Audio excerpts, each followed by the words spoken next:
Mangroves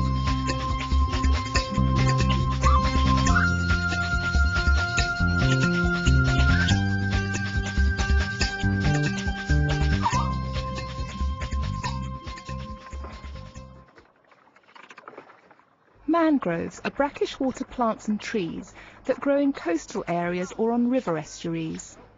In many parts of Asia, mangroves are under pressure from tourism, shrimp farming and other development activities. But some Asian communities have found how to conserve mangroves and also meet their living needs. Like the people of Jaring Halus, this village is located in the northwest of the Indonesian island of Sumatra. The people here earn a living by fishing or rearing animals. The mangroves help them in various ways. Ada ikan, kalau hutan ya, ikan kurang.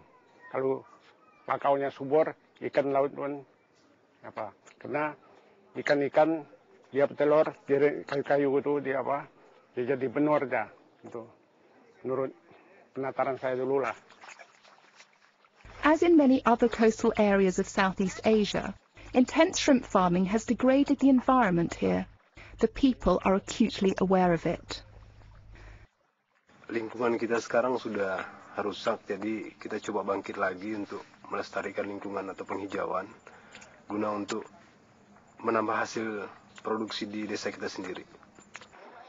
This repair work involves planting and nurturing mangrove forests. In fact, this community had traditionally managed 40 hectares of local mangrove forest for many decades. That local knowledge came to the attention of YAL, or the Sea Grassroots Foundation. It's an Indonesian organisation that works on mangrove conservation through communities. YAL came here in 2004 to learn and to share its own knowledge and skills with the people of Jaring Halus. Our initial work here was rehabilitation of shrimp farm. Yeah, we started also with mapping program. We help them to map their forests, and we teach them how to use like GPS and compass, stuff like that. Replanting of mangroves continues. In this nursery, some 20,000 mangrove seedlings have been raised. The people here are experts in harvesting mangrove fruits and leaves for various uses. These bring a good part of their income, supplemented by fish and crabs abundant among the mangroves. One community leader explains the many uses of jeruju plant, or Acanthus illicifolius.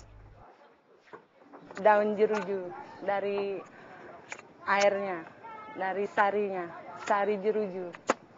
Dari daun jeruju yang diiris-iris sampai seperti ini, setelah itu disangrai. But what sets them apart is their long tradition of managing the mangrove while harvesting benefits. When we first got here, we found like their forests are really good, yeah, and then the adjacent life sanctuary area was really bad. YAL has recently negotiated with the government to allow this community to co-manage 500 hectares of mangroves in the nearby Southeast Langkat Wildlife Sanctuary. The arrangement allows people to extract various mangrove products there, but they can't cut any mangrove trees. This kind of mangrove forest management in wildlife sanctuary, actually I think this is the first kind probably in Indonesia. Lukman says many local people are willing to donate their time and effort to restore degraded mangroves within the sanctuary. But a very important factor needs to be in place first. If they don't have the right, and then they can find it, but other people will cut it. So this is just the beginning, but it's a very important step of the community managed mangrove forest for the future. The local people cannot agree more. Pendapat saya, yang melindungi bakau ini diserahkan sama masyarakat di sini.